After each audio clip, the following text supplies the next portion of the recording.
zan mut lama hak sat na nei le mut chuak theilo te tan mut chuan a siam tu ti mai la ro zam na hei hi tho em maya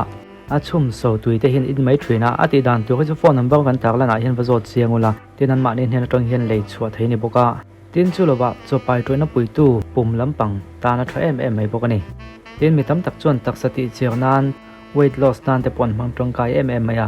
tin adang tam tak po ke point na kon langa malte te chong kan soi vek seng lawa ro zam na ania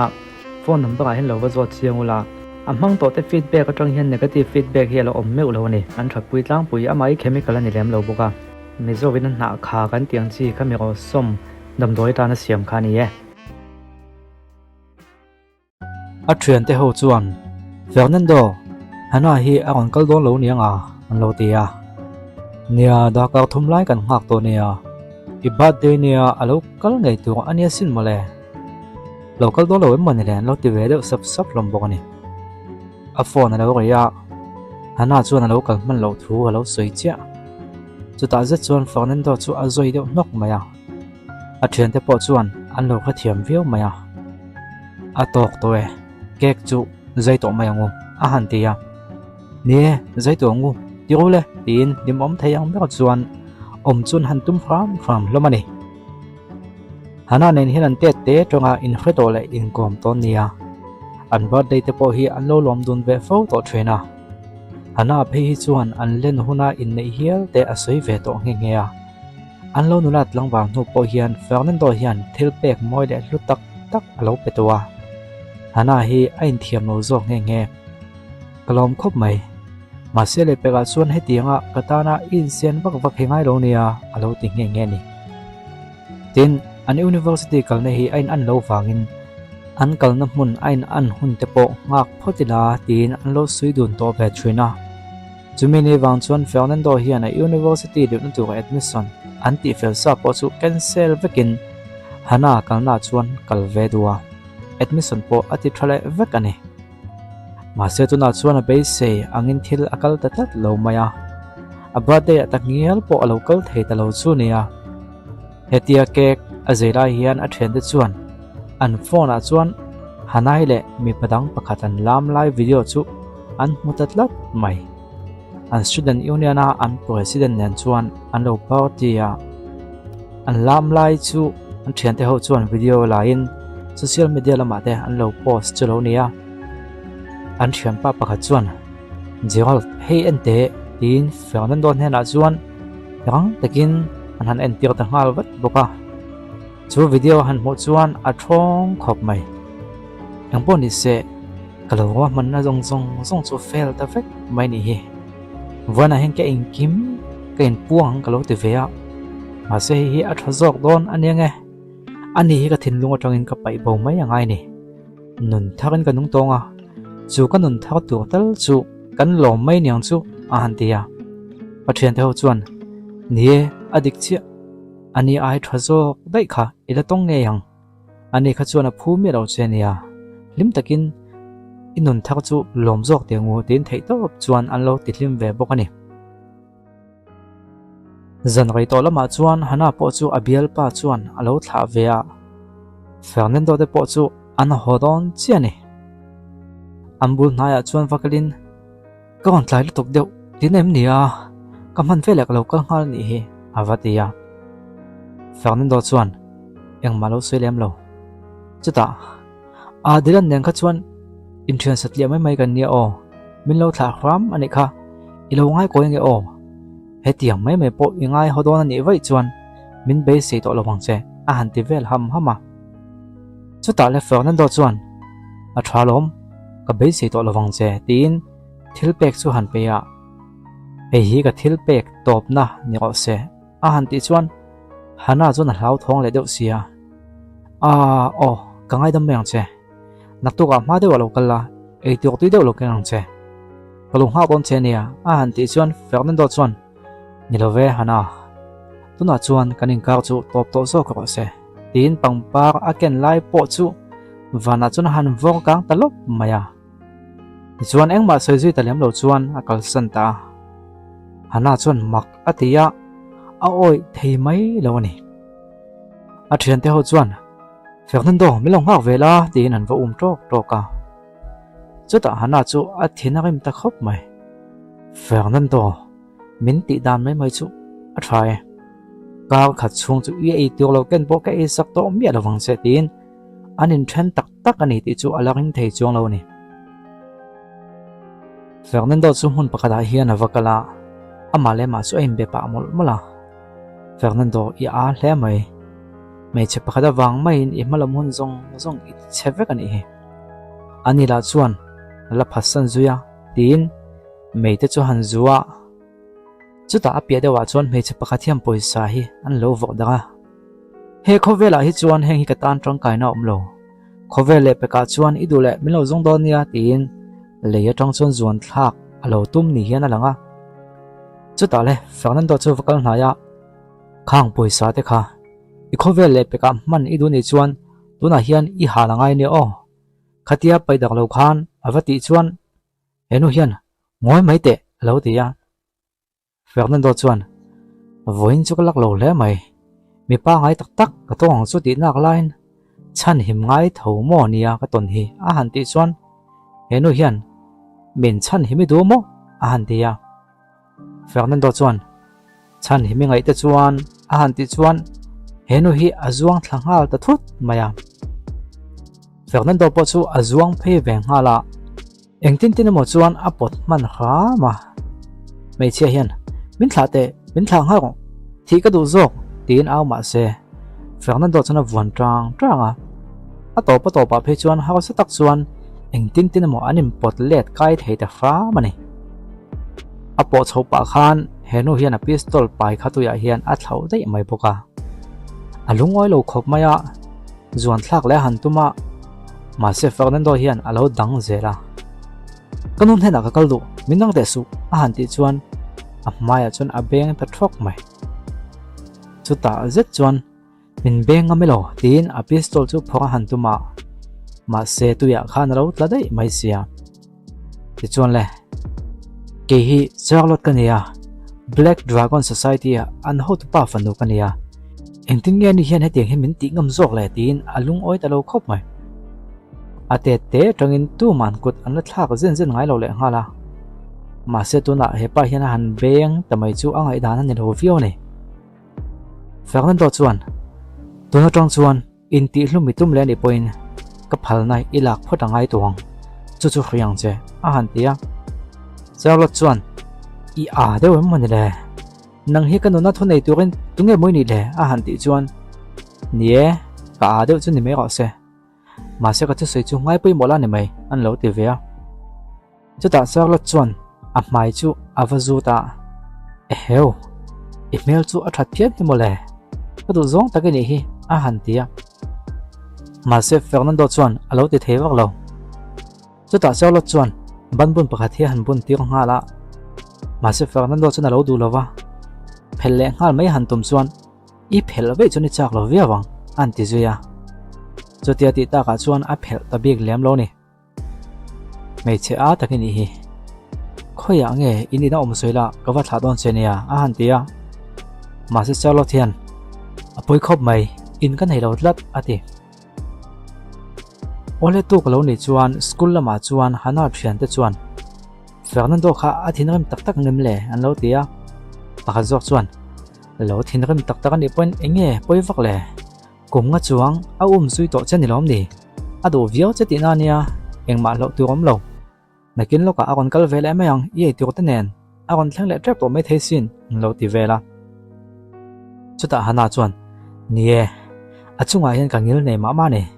don tum chu ka khrem de ngai ni ei tu blo keng eng angma se ke i sak to lo chiang viawang ngai dam min dir na sa viaw te ni lo chuan tin lo lain te thei viaw maya bon lama chuan an ba chuaka Fernando chu an han ngai chang dewa ma se helai mun phiat tu hian inge moin zon le voin chu Fernando lo ka lo nia lo zong boi du su alo tia an thian te chuan alo kal lo wa ani chu nge voina kan ei ta khang an lo tia hana chu thinarim ta khop mai Fernando voin chu min ti sak khop mai eng polo keng la ke sak to lo chiang viong che tin angai tua kal taw do tang hong mai ni hetila hian Fernando chu ain lua alo lamua avathowa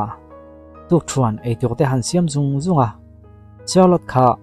chuata mutir bokani chuan ani po hi ron har veta a ron thowa a hanin zimar vela chuata ka voi khat mut na nia hepa hi ami zia dang thai ryo mai alo mom don ryo tin an ngai to pa school lampang lo lang velea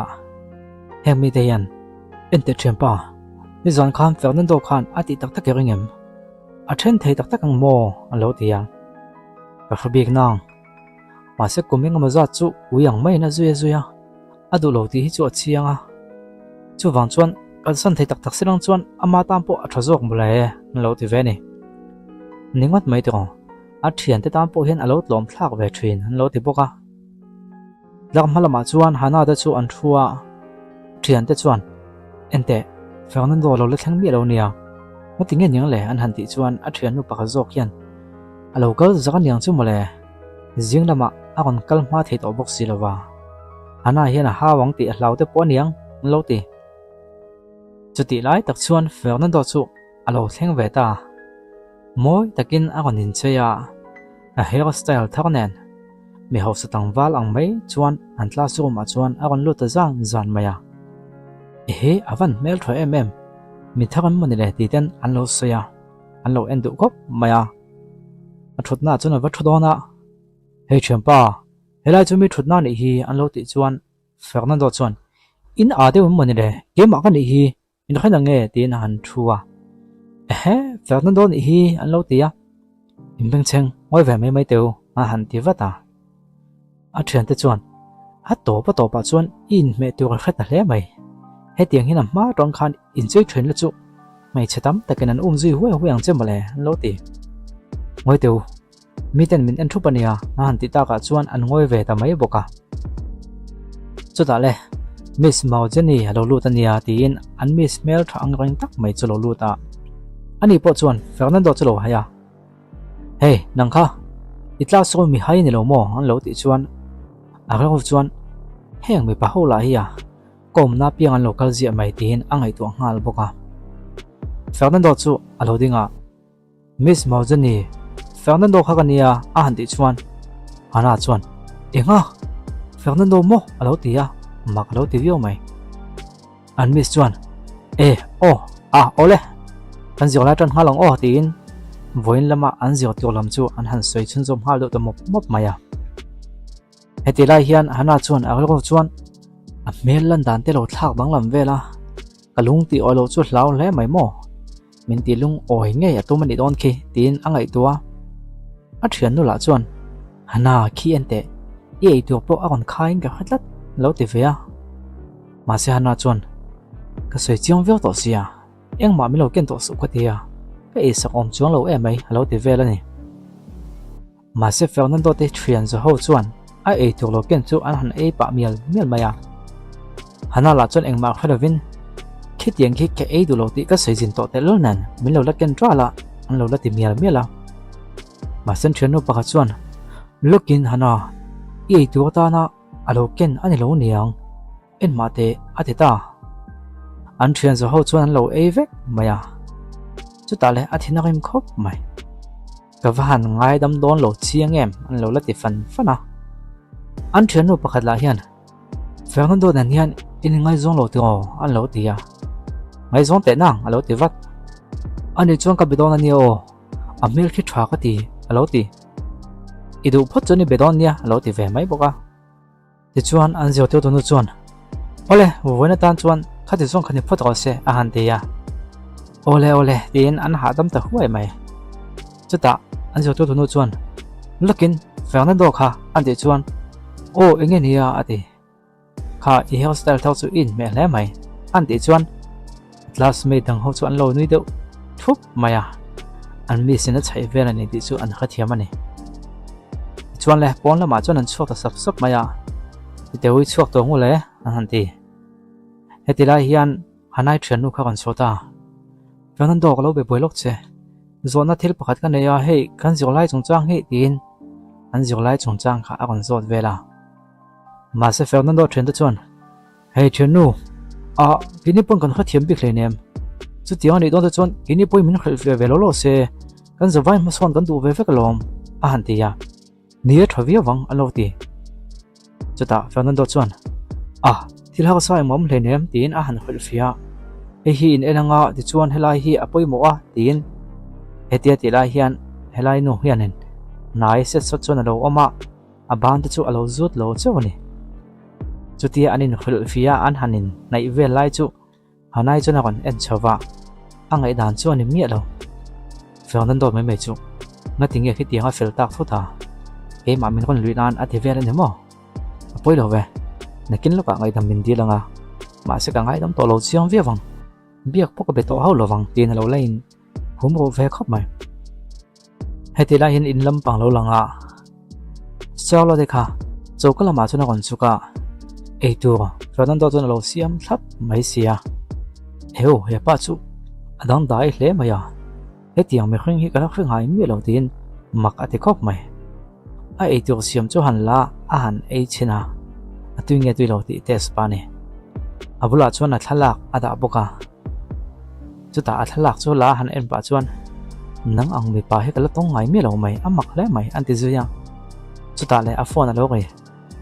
yang tak chuan hello antia miss to pa chuan ka kon pe thita che khoi ange mo yom dei le anti chuan ka pate inge ni ya anti chuan lo online lok te social media lama khan ipa chungchang khai lo fatoem ipa khan anei zong som comment nang ma zong tukin a kon thok chuak sin nang chan che hi adu mi lo nia a hantia chuta le chalo chuan laptop chu han on vata social media lama chuan apa chuan a fanu chu a bo thule a zong mu thei piang hena mak duai som alo tiam tho chu lo post dok chuai mai hello nia chu han mo chuan chalo te chuan a mai maya ani kha ka pa ni lo ati ma se không ai takin lo le tham te campus la ka hin lung oi lo ni ti chukana khaya ma se lo le lo ni chuan a boi thlak vek don ania khoyang e om ti tel soida ti chuan i him theina tu kan security guard ka lo thon don chenia a han ti ya ma se chawlo ti chuan ngai pe mo lem lo phone chu a met to mok maya ti chuan a laptop lampang chu a khoi chun zom to zo ka message pakhat hi adonga a han mu chuan anui deuh sak rangot hetila hin school lampang lo lang ve le ya soitong khan Fernando chuan zong lai an thiam lo vel chu alo khil fe na su khop maya hanai po chu mi talo kham to khop mai ti chuan Fernando chu kon tho to hloi maya mi lo kha thiam teu thil poi mo tak mai ti tu kan nei tlat mai ti na chuak tat foi maya a thian deuh chuan login Fernando mi lo ngak vela mi lo ngak te ti nan ko lom maya a thinu kan kal phut mai nge tin pon lama chuan an zui chuak ta ngala ni ti chuan le pon lampang chu lo langa Fernando te thian zo po chu step lama chuan kon chuk thram maya sutia an lo chuk thla chu hanai khan alo chang ta Fernando loading lokte inga tinge khating khan lemi chon vela antia puitling pui ne ve to sia inga tinge khating hian puitling lo dawa i oma ibate kha ka theng hil pala ne ve mai lom nia local ham chu tu ma ka local man ngang lawa ma se to pa chung ka kon lan tho khamole inga tinge i thin ram MMA lauti chu dan thenu pa chon ni ading kot mai hanai hianin nang hi adu thuk sia i chunga hian thatna lan tir hnem to ka chu wang chuanin ipang chang ma ning ka khia voi nei om dan vel kha chu adik nge lo nia lo ti ve pok chu dan thrempa pa khathian lokin eng thunga mun soi re tin va soi fia tu ma se Fernando chuan alo dang ma se hanai chu kon tong le a Fernando tuna hian ka ngai dam na idon ni chuan tuna nge hian thrin lang ngai dam min dir nga lang che atita chu ta le Fernando chuan kal na ya ni zana hang ka soi chiang vio toin ka khia teo adikem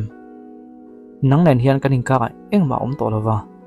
idule kha didana kha wazong la abula chon form la ne mai dom adita dilana ta chu kan SU president ne ve mai ya in champui tu nia ka thian ve mai nia chu tiang zong eng ma om lo ka ti kha yor ko va koi va male a han tia nia ka khrialom ma se kha zan khan dilana nen hunin mang don ti ka khia i thian mai chu ani la ving ka khia adita chu tia soida ka chon heu thil thlen dana khiam mani le tin hanai chu anau thong tron ta ole chun sum episode le kan ron tianga lo chu hon lo changula kan ron ti chok le watang